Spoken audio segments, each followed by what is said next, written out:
I wanted to buy a house trailer back at that same time, and of course you have to be 21 years old to sign a contract. That makes it legal in the United States. You have to have some means to pay a down payment. I didn't have that. I was living in a flat above a garage that had a 6-foot 6-inch ceiling.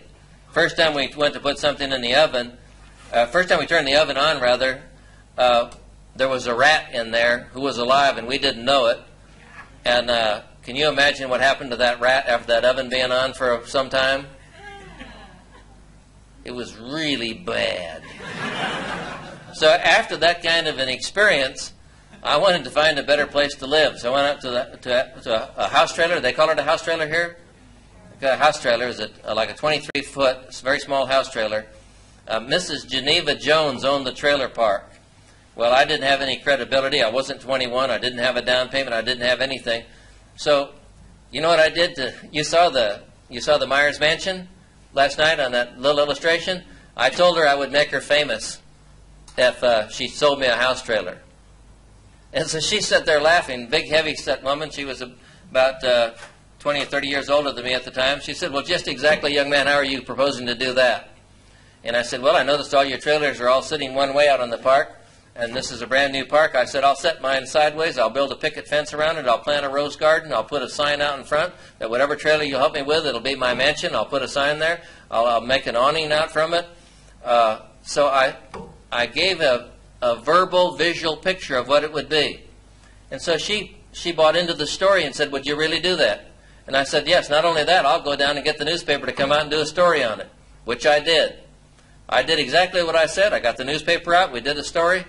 And anyway, she loaned me the down payment for the trailer, so I had to make the payment on the trailer. She had to endorse my note to get the trailer. And so I was making a payment on the trailer and a payment on the down payment on the trailer. And I sold her and the other people in the park enough insurance to pay for my trailer. And I thought,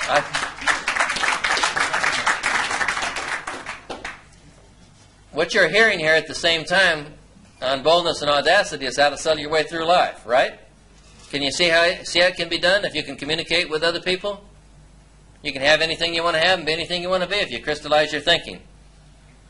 Here's another one. I couldn't get an appointment with Dr. Jack Houston in Columbus, Georgia. So I made an appointment with his nurse, and I told her it was a life or death matter. Now, this may be skirting it a little bit, but I think that's what life insurance is. She put me in a little room like you usually do. I laid out my sales kit. He came and he said, well, just exactly what's this all about? And I said, you're not going to believe this. I said, I have called you 15 times and couldn't get an appointment. That Celia Craig was his nurse. You got the greatest nurse in the world, the greatest bodyguard, the greatest protector. And I said, she is so good that I'll bet you any amount that you want to bet that you don't have enough life insurance coverage because of the great job she's done. And I said, and I am the one who's been courageous enough and bold enough to break through that wall and be in here and actually get a chance to talk to you. And I said, you got to talk to me because it's I asked her how much my appointment was. She told me my appointment cost me back then it was $5. And I said, how long does the average appointment take? And she said, about 10 minutes. I've used up about 7. I used about 3 minutes. I got 7 more minutes of your undivided attention. He said, let's hear it. He liked it so much that he wanted me to sell his friends for a joke. I'm serious. He didn't care about him getting the life insurance. I sold Dr. Conger. I sold Dr. Roddenberry. And he did it for a joke. He just would sick me on one and then sick me on the other. He said, you got him. He said, you got him. He said, the guy told me never buy any life insurance. He said, fantastic. They had a Paul J. Meyer Day in Columbus, Georgia, 20 years later. That would be like 10 years ago. And it was to raise money, all the combined civic clubs, and raise money for a campus there. And they called me, and I agreed to go back and speak. And there were about 1,000 people in this auditorium. And I asked them how many 20 years earlier had ever bought a life insurance policy from me.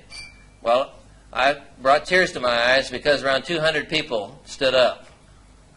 And I said, would there be anybody that would like to come forward and tell about one of those experiences? I saw him step out. I almost fainted. And I thought, well, here I am. I'm supposed to be real sophisticated, and I'm making this talk here to raise money for this university. He got up there and started telling those stories, and he got hysterical. I mean, that whole place cracked up. But the guy in charge said it was the best thing that happened because he was convinced that would help keep the ball rolling, raising money for that university. But this is remembering that story 20 years later. Added to the courage of what others won't do, you must develop the willingness to risk. I mean, what could Dr. Jack Houston do? I mean, what was the worst thing that could happen to me then? Come on, what was the worst thing that could happen to me? Yeah, he'd throw me out, or I'd have to say, well, at least check my throat. Or, you know, take a look at my ears, put that thing on my heart, how's it going? Not all risks are courageous. Some are merely stupid. An attempt to look like a hero on the outside, chance that the risk will pay off. I just want to show you something. You got to think. Genuine boldness or audacity goes back to your commitment to your goal. I have to keep saying that. Audacity also involves refusal to define yourself by the failures of others. I'm going to say that again because you need to write that down and remember it all of your life. Audacity involves refusal to define yourself by the failure of others. When I attempt to do something and somebody said, well, so-and-so tried that, that didn't work, that happens to me all the time when I go into a bank to borrow money. You know, the guy wants to recite me the failures of the bank. And I don't want to hear that. And I don't want him judging me by what other people have failed doing. You see what I'm saying? I said, well, give me a shot at it. Well, and he'll say, well, what makes you think you could do any better? And I said, simply because, different than you and possibly different from the others, I enter into every day, every negotiation, every phone call I make, every letter I make, every presentation I make, without giving any kind of mental recognition to the possibility of defeat. I also so happen to have an attitude that I look to the strength that I have instead of the weakness I have. I'll admit that I have both. I'll admit that I have clay feet. I'll admit that I'm weak. But I don't ponder on that. I don't concentrate on that. I don't think on that. I take the strength I have and build on that. You get strong making the strong stronger, even those parts of you, your attitude. When you have audacity, you ignore the fact that no one else has ever done it before. Boy, how many times do you hear that all your life? Well, if it was a good idea, somebody else would have already done it. Your response is, that's because I haven't tried yet. And that's bold, and that's courageous. And in fact, it's very unappreciated by most people that are negative. I'll tell you, you be bold and you be courageous and you be confident around negative people, and they won't appreciate it. Trust me, I've been there.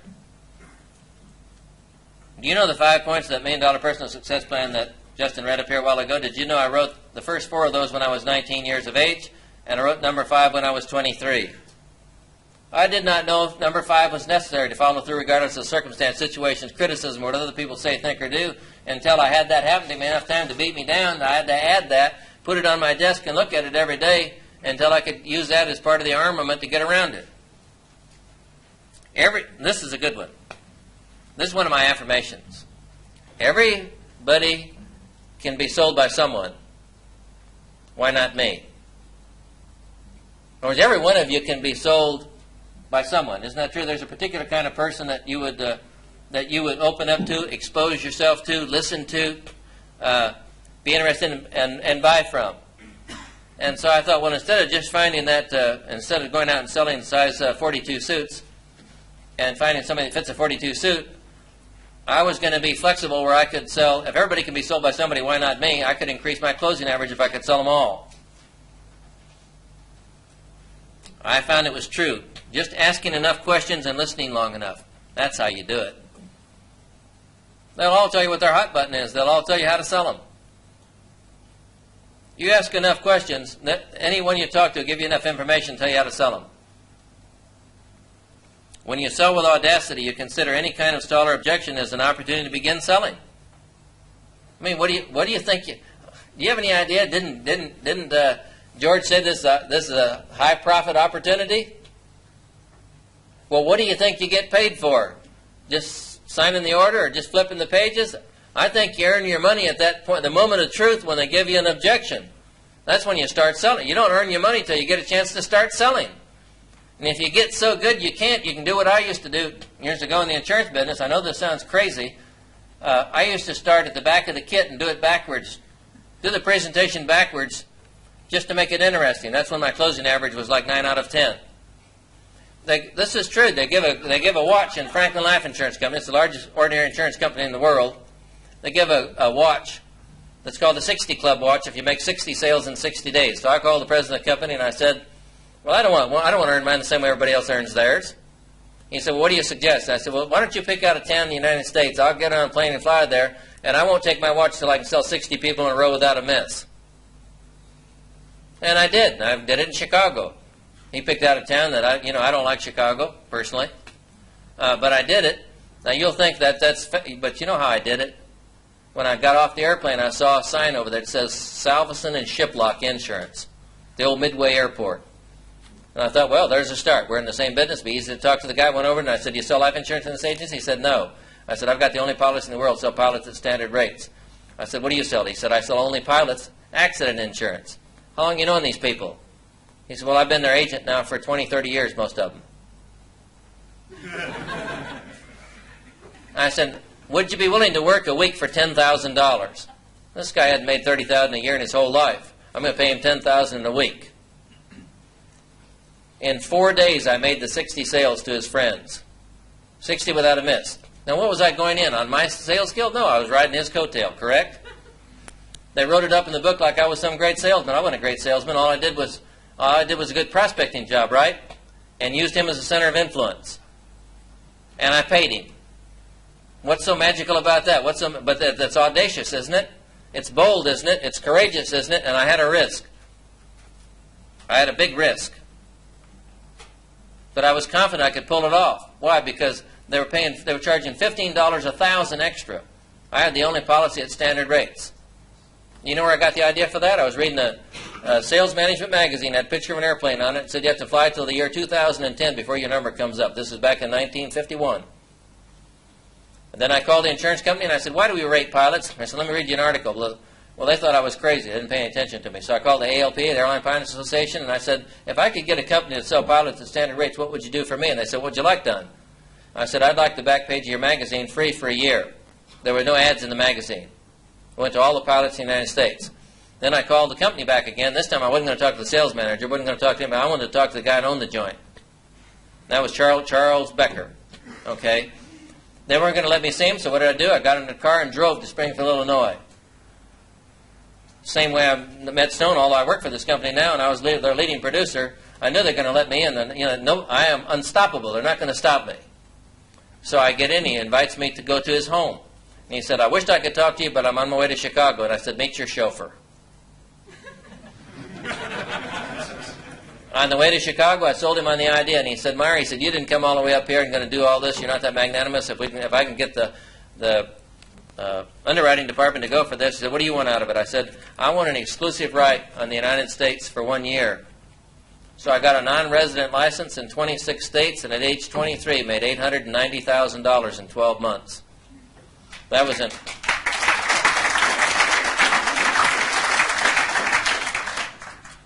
Okay, translate that to the dollars. With the inflation, that would be like 2 or 3, 4 million, wouldn't it? Just from an idea that I had the courage to act on. That's all. I'm just telling you that those ideas they're everywhere by just being audacious and bold and asking. We should be selling these programs like popcorn. Really, every one that you've sold, you should sell 10. Every person you recruited, you should recruit 10. It's just not. It is not that difficult. It's not that hard. When I get back to the United States, the guy that packed my bags at the Dallas airport, I've got his card. He wants to come down to Waco and wants to talk to me. I asked him how long he'd been at the desk. He said, I don't like it up here. He said, I feel claustrophobic here just working at the ticket counter. I said, where would you like to be? He said, I'd like to be out meeting people. I said, here's my card. It's your lucky day. And he's asking me, how soon can I come? He doesn't want to wait till I get back. He would like to know if he could hear from me before the 3 weeks before I get back.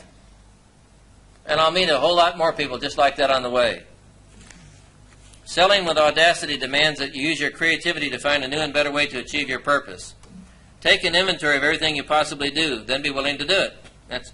It's easier than it sounds. I understand that. Actually, when you're committed to a goal, your subconscious mind, your success mechanism is busy all the time looking for ways your goals can be accomplished. Listen to this. All you have to do is listen to its suggestions. All of us have a little professor up here that's talking to us all the time. I'll tell you what, I would wager that of all the illustrations I've given you so far, that everyone in the room's had 20 similar ones that fit your life just like it you didn't act on. Isn't this true? You can think back on them. They've run through your mind, but you didn't act on them. I was in the paratroopers in like the day World War II stopped, I joined up. So sure, it's smart thinking. You think I'm going to join while they're still fighting? My mother didn't raise an idiot. She knew what she was doing. Okay, and I'm going through boot camp, right? I said, and I got this order. They're shipping the whole works out to Japan, occupation. Okay, everybody's gone. Well, I don't know, at that particular time, I just didn't want to go to Japan. So I asked the lieutenant, I said, what do you have to do now? It wouldn't make any difference to me if it was Germany or where it was. I just want to go overseas. And I said, what do you have to do tonight to go overseas? And he thought I was a bit of a clown anyway. So he said, Meyer, something pretty terrific. I said, good, what? And so he just spun me off. He didn't pay attention. That night I saw his light on, went in. This is the lieutenant. And he said, I can't do anything about it. You have to see Captain so-and-so. I went over and woke up the captain. Now that takes guts. They're going to be shipping them out. And I said, the lieutenant told me that you could give me an idea we could work on together, something I could do that I wouldn't have to ship out. He said, well, you're always doing that physical stuff. He said, why don't you just break all the physical records in the United States Army? I said, well, what happens if I do? He said, you won't have to go overseas.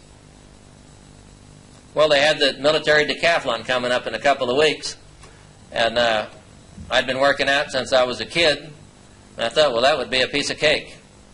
And so that's when, there's 3,500 sit-ups I said I broke. That's the day I broke them. I did the 3,500 sit-ups. I broke the running record, the chinning record. I did 80 push-ups on one arm. And by the way, I did the whole thing all in one day. Didn't do it spaced over a period of days. Did the whole thing all in one day. And that's where that article you said. That was in Time magazine. And got some other articles at the same time. And when they gave me my wings from the paratroopers, a 5-star general gave me mine. And the captain gave everybody else theirs. Everybody was mad at me, but everybody in the whole battalion, everybody was getting ready to ship up to go. They went to Japan for the occupation, and I got to stay, and I was a physical instructor. Plus, they had me up in front of a group of all the recruits, and I would. I used to do all that, the lifting and everything. And I'd stand up there and go like this and say, "This is what the United States Army did for me." And I lived in quarters with the officers. I was a corporal. And I got to play on the basketball team. And I had a great life. But that was from being bold and being audacious. Here's an idea that I've used, and anybody can use this. This is one of these listening things again. I tried to sell a fellow by the name of McNew one time, a real stiff kind of guy, hard to get close to. And he sold airplane parts for DC-3s all over the world, where he controlled the DC-3 market. His family still does, because they've got DC-3s. I think they got DC-3s here in Australia still. They got DC-3s in several countries in Central and South America, and over in Africa, DC-3s. So his family still, they bought all the original plates and make any of the parts that anybody needs for a DC-3. McNew's the name of this family. And I couldn't get to see him. I found out from a neighbor, or a friend of his, that he liked to collect rocks. So one day I'm out in Arizona and I saw lapidary, is that what they call it? I saw a lapidary shop, went in and bought some unusual rocks, gift wrapped it and sent it to him. And he called me on the telephone and asked me, he thanked me, and he said, how did I know anything about it? And I told him. And he said, no one has ever given me a gift in my entire life. And he said, I'd like to meet you. We became like this. One time I got into financial trouble a couple of years after that. He took me to a store, took me to a South Miami drugstore, and underneath the counter handed me $2,500. And we both sat there and cried. And he said, pay me back when you get on your feet again. And I love that man like a father. Never was closer to anybody. But I would have never had that loving relationship, would never had that opportunity if I wasn't bold enough, and I didn't care. You have to care. You can't manufacture it. I've done it all my life, giving people gifts of ideas that can help them in their business. But it catapulted me just miles and years ahead of where I would have been. And I wouldn't give anything for the opportunity, for the wisdom, the advice, and the counsel I got from that man. I got hurt very, very bad from a partner in an insurance agency, very bad. And he was the one that sold me from a Christian perspective of not being bitter, and talking to me about forgiveness. And but I wouldn't have had that opportunity if I hadn't have wrapped that gift and sent it to him. And that scares me now every single day, and I think of the people that I know that I could do something for, that I'm going to miss that opportunity if I don't do it today. These are the qualities you need to sell with boldness. Courage to do what others won't do.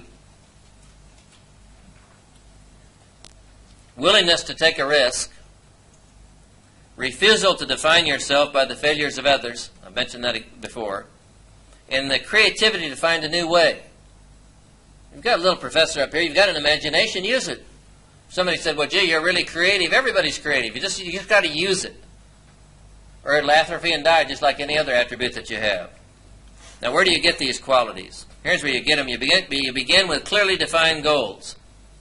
Does that sound familiar? You begin with clearly defined goals. If you are not making the progress that you would like to and are capable of, it's simply because your goals are not clearly defined. Period. If your goal is clearly defined, there is a call, a challenge, a sense of urgency to act with courage and audacity. I was in China, mainland China, in communist China, about sometime this last year. It was on a bus, and had John Haggai's wife and some other people, and we were going to see the Great Wall. I said, well, tell the bus driver, we stopped and got an interpreter at a university in Beijing, and I said, as a 23-year-old girl, I said, tell the bus driver I want to go out in the field and talk to some of the people. She said, you can't do that. I said, I'm paying for the bus, tell him to stop.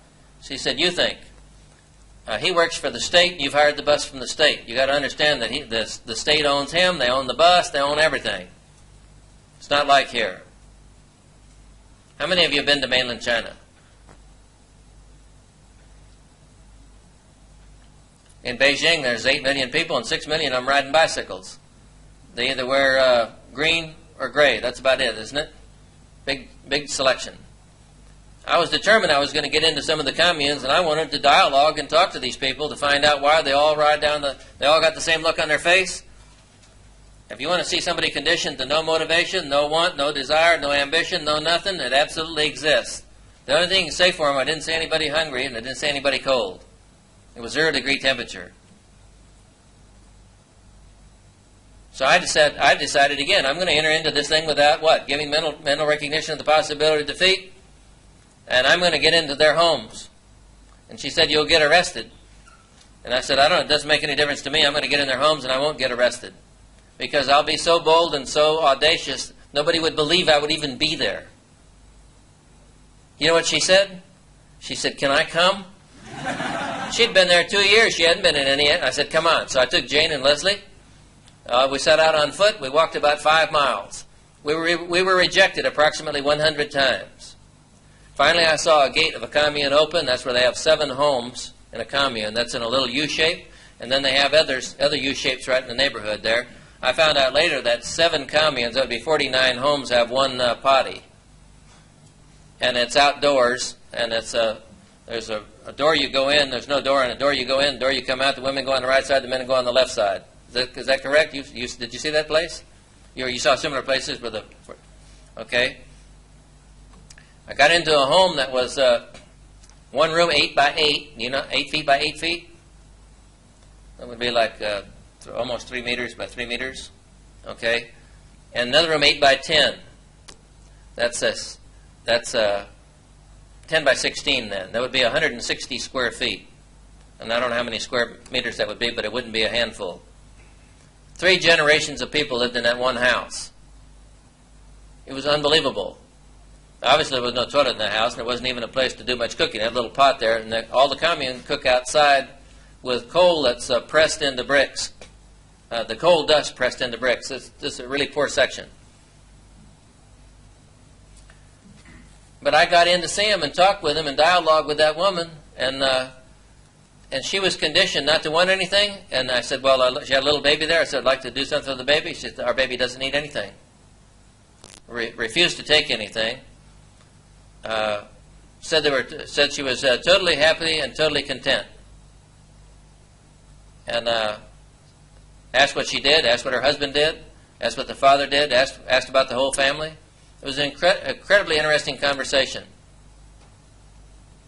But my point is, I would not have been there. I wouldn't have had that opportunity. All the rest of the people that went with us, we got back and told about it. They wanted to know if I'd take them the next day. And I said, no, go yourself. You can do the same thing I did. The next ingredient to boldness is determination. How long am I supposed to speak? Okay, well, I'll get off here in a minute. I apologize. This is just refusing to give mental recognition to the possibility of failure. It's keeping on until failure turns into success. I don't know if you even know what that means. It's keeping on until failure turns into success. It always will. I made 100 presentations 1 month, no sales. Finally, they bought. I mean, unless you're just absolutely the village idiot, you're going to learn from trial and error. You're going to make one less mistake every day. You'll eventually figure it out. It doesn't make any difference what it is. I was cold calling with a friend by the name of William C. Armour, Jr. in Fort Lauderdale. I don't know if you know where Fort Lauderdale, Florida is, but they have some of the great yachts of the world there in West Palm Beach. When I'm talking about yachts, I'm talking about 2 smokestack yachts. I'm talking about $5 and $10 million yachts. I decided, well, I've always wanted to meet the very, very rich. These are people worth like 100, 200 million. And I'll go cold call on them, no appointments, and sell them some life insurance. And we got on a boat. You ever heard of the Mellon family in Pittsburgh or Philadelphia? I don't know if you've heard of them. But we're talking about they're worth like $1 billion or a couple of billion. We'd be one of the 10 richest people and certainly in America. I don't know if that would include the world or not, but possibly so. Well, I got on the back of a yacht, and this one Mellon man said, "You what? You sell life insurance? Are you a friend? Come here and meet this kid." I was about 22 years old. And he said, "Let's hear your pitch, kid." And I said, "You may not want to." He said, "Why?" And I said, "Because I sell almost everyone I talk to." And I'll tell you who he had with him. He had a guy by the name of Schwartz that owned all of the machines, that paint all of the automobiles in the world except General Motors. He had a 1,000,000-mile plaque later on when I was in his home, 1,000,000-mile plaque from 15 different airlines. I got a $100,000 single premium from him for an insurance contract one time on his kid. I got a $35,000 one another time. I never sold the guy that laughed at me on the yacht, you understand? But the guy that he called over to laugh, for both of them to laugh. But let me tell you what they did. They both tried to recruit myself. They tried to recruit Bill Armour, and I tried to recruit us into their business. The Pan A Oil Company wanted us to come in the Pan A Oil Company as salespeople. But I'm just saying that's how I met them. That's how I met them. Oh, I got another story to tell about this. You got to get this one. I had a yacht I had to sell. I didn't want this yacht. A company had it, and the insurance company I worked for, and they had to get it off their books by a certain time of the year. And the general manager talked me into buying it because I was making a good bit of money in commission. And I bought this yacht. It was an 82-foot yacht, the yacht Soaries. One time operated out of Long Island in the United States. Well, I need a yacht like a hog needs a side saddle. I mean, I just really don't need one today. I didn't need one then. It cost $1,500 a month just to keep this thing. I mean, it's like that's an expensive pet. And it's parked out there. It cost, at that time, $2 a foot just to park it. Okay, so, I didn't need this yacht. So I decided to sell it. So we ran an ad, no answers to the ad. We asked a yacht place. They took a listing on it. No calls. 6 months has gone by. So I told Armour, we have to move with boldness. And I said, if you want money, you got to go where the money is. And it was wintertime then, and that's when the rich people came down from up north Canada down to Miami Beach. And I said, let's go out where the private planes land. And we'll bring, Armour had this great big, not a nice Mercedes-Benz stretch, a limousine like we're in today out here, but a similar car back then, Lincoln or Cadillac vintage. And he got that car, and we went out there and waited until a plane landed, and here come these women out of there with these long fur coats and these guys, and we said, "We're your chauffeur. Take you wherever you'd like to go." Well, we loaded up their bags, got them in the car, and then we told them, "By the way, we really don't work for any chauffeur company. We've got an 82-foot yacht we want to sell." This guy said, "You're putting me on." He said, "You don't work for any taxi company?" And I said, "No." I said, "Hey, look, on the way over to the beach, it'll only take 5 minutes to swing around. Let's take a look at it."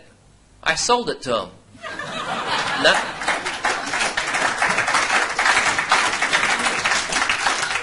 $9,000 down. Okay? They went out, this particular party, went out and had one party on it in front of the Fontainebleau Hotel. It made the society page of the Miami paper. They disappeared. Never saw them again. I sold that yacht 3 times almost the same way. The skipper on it, Mr. Frank Bohm, said, "Mr. Paul," he said, "that's the best business you got, selling that yacht." Okay, we had a guy by the name of Preston that bought it one time, and you'll love this story. You'll love this story. We're taking this guy from the yacht back out to the plane again, and he hadn't signed the contract yet, and we haven't got our $9,000 down. All right? We got hit broadside. You'll love this for instant reaction. Broadside, there's 3 of us sitting in the back seat. He's sitting over by the door. We got hit broadside on this door. Flew that door open. Out he went. Guess what I said instantaneously? I said, "Armour, there goes our prospect." Hey, can you believe that? You know, I should have had a little bit of compassion for the guy's health. I said, "There goes our prospect." When we got out there, this guy was on his knees. That $600 suit he had on looked like 8 dogs been chewing on it. It cost us $1,600 in premium to fix his watch, his shoes, his coat, and his tie, and he still bought the yacht.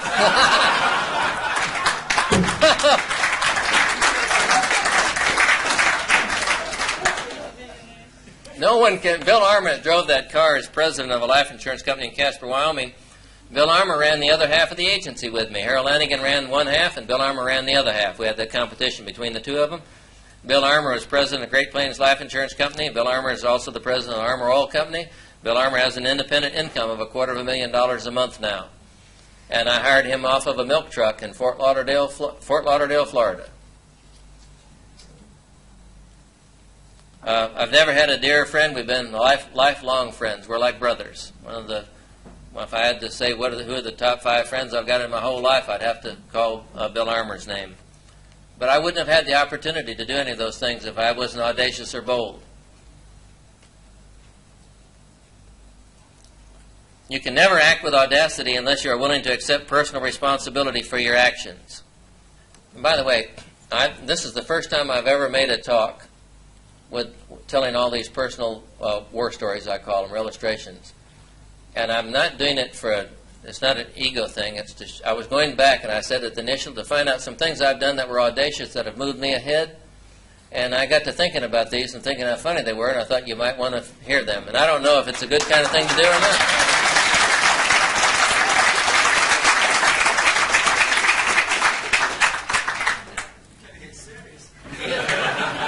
Let me get serious here in just a minute.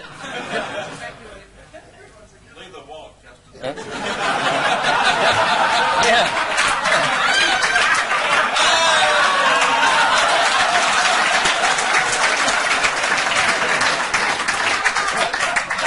I said a while ago my mother didn't raise any idiot.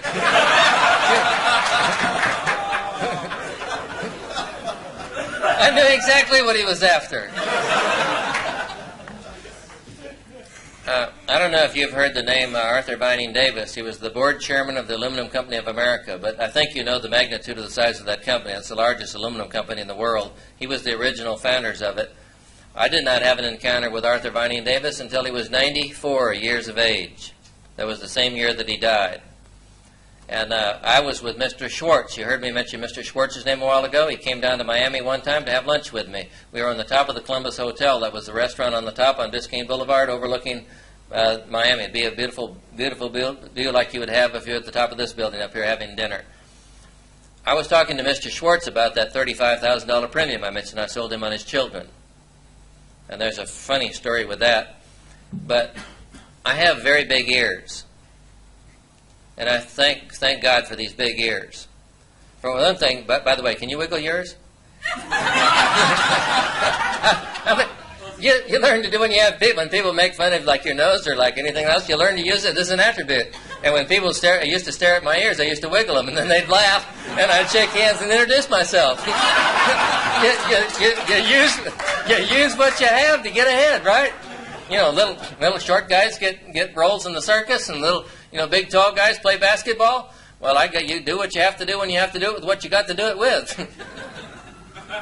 So, now the thing good about it is that I can not only hear who I'm talking with, but I generally can keep up with 4 or 5 conversations, tables 2 and 3 tables away. Please do not repeat any of this to my wife Jane. If you see her this evening or see her tomorrow night, because everybody's got little things they don't like, their little habits of their spouse. She doesn't like the habit that I'm saying. I said, "You're not going to believe the conversation 3 tables from here. Let me tell you what they're talking about." She said, "I don't want to know." And I said, "Yeah, but it's hilarious. Let me tell you." Well, but in this case, it paid off like gangbusters here. Arthur Vining Davis was talking to John Paul Riddle. John Paul Riddle was the president of Riddle Airlines. Riddle Airlines was in a slump. It was a freight airlines, and they were having problems. There was articles in the paper in the headlines for the previous 3 weeks. So here he is asking for some money from Arthur Vining Davis. Arthur Vining Davis at that time was worth around $3 billion. Was either the richest person in America or the top two or three, and certainly was rated in the world the same way. And only wanted to borrow $2 million from him, or have him buy $2 million worth of stock. He reached across the table, shook hands with him, and said, "You're an angel." I told Mr. Schwartz that I had an upset stomach. Excuse me a minute. I went downstairs in the elevator to Francis I. DuPont, which is a stock brokerage firm on the ground floor. I went in, I said, "How much is Riddle Airlines stock?" And they said, 40 cents a share. I said, "I'll take 100,000 shares. That's 40 cents a share. You got it? Are you keeping up with the story now? Okay. Now understand one thing. I didn't have the money to pay the $40,000. Like, that's important. You have about 4 days to settle up. You got about the same thing here with the stock brokerage firm if you buy something? Okay. I went back upstairs, told Mr. Schwartz asked me how I was feeling. I said I was feeling much better, thank you. And, I'm not going to be as rich as you, Mr. Schwartz, but close. Okay? Then you'll love this part of it. I go to buy this guy's lunch. What a big shot. I've just spent $40,000 while I'm on a potty break. I'm buying this guy's dinner. I got $35,000 from him. I don't have money to pay for lunch. I got the greatest chewing out I ever got in my whole life from Mr. Schwartz. He got all over me like ugly on an ape. He wouldn't let up. And he told me not to ever be again the rest of my life without a couple of $100 bills. So I always got a couple of them with me. It doesn't make any, if I go swimming, I got a couple of $100 bills with me. And that was an important lesson, because he almost got mad. He almost didn't buy, because that was a quirk with him. It didn't mean anything to me, but it was a really important principle to him. And I thought, so I have paid attention to that ever since. Now listen what happens. 6 months, 2 weeks later, capital gains time, you pay, at that time, 25% capital gains tax in the United States, or you have to pay ordinary income. I'm checking on the price of the stock. It's up to $5.50. 100,000 shares, I got myself $500,000 made, and I'm about 25 years of age. Not bad. But I couldn't sell the stock. Do you know why? I went back to the stock brokerage firm. I said, "I'd like to sell it. Give me my money." I didn't know anything about the stock market. They said, "You can't dump that much on a little." They didn't have that much issue. If you dump that much all at once, it'll drive it down to 40 cents again before you even got past 80. You still have 80,000 shares to sell. The market wouldn't absorb that much. I didn't know anything about it. I didn't appreciate it. Didn't like it. Didn't believe it. Didn't accept it. Got in my car, went out to the estate where Arthur Vining Davis lives. Got a wall around it about 15 feet high. It's on about 40 acres. Got a big security gate in front of it. I park across the street, wait till he comes by in his limousine. When the gate opens, in comes Arthur Vining Davis. Right behind him, in comes Paul Meyer. Chevrolet. He got a Cadillac. They jumped all over my car, stopped me, wanted to know what I wanted. He stopped in front. And I held my stock certificate out, and I said, "I want to see Mr. Davis." They said, "You can't talk to him." I said, "Show him this stock certificate, or there's going to be a big expose in the paper." Well, I don't know what I was going to tell the paper. But at least they showed it to Mr. Davis. He invited me in the house. He asked me where I got the stock certificate. I thought, well, my mother raised me right. Nothing beats telling the truth. So I told him exactly how I did it. He got up and he said, brilliant, brilliant, fantastic. He said, kid, you're going to really go places. He called his bookkeeper in. He said, give him a check. Give him a check. Don't even take out the commission. He gave me a check for $540,000. Arthur Vining Davis.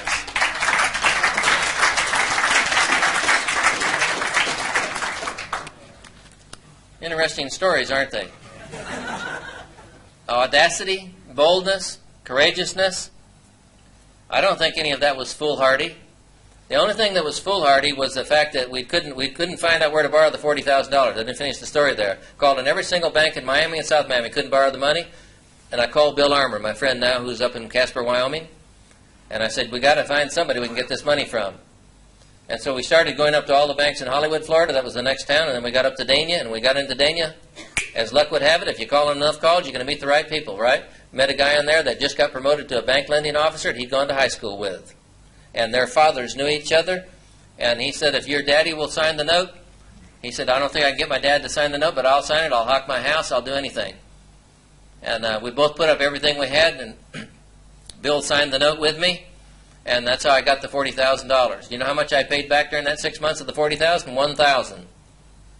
So I leveraged $1,000 to $500,000 in 6 months. Finally, the bold, audacious approach to selling requires an intuitive sense of appropriate showmanship. When you sell with audacity, you have flair, you employ drama, you capture the imagination of the prospect, you sense the need of the moment, and you improvise. I improvised, didn't I? When they told me I couldn't sell the stock, I improvised. And my little professor said I got to do something about it, went out to his home. How many people would do that? And what could he do? What could be the worst thing they could do? They could back my car out of the place. They could just push it back. Or tell me to turn around and leave, or they're going to call the police. But they didn't. I'm just telling you, most of what we fear about never happens.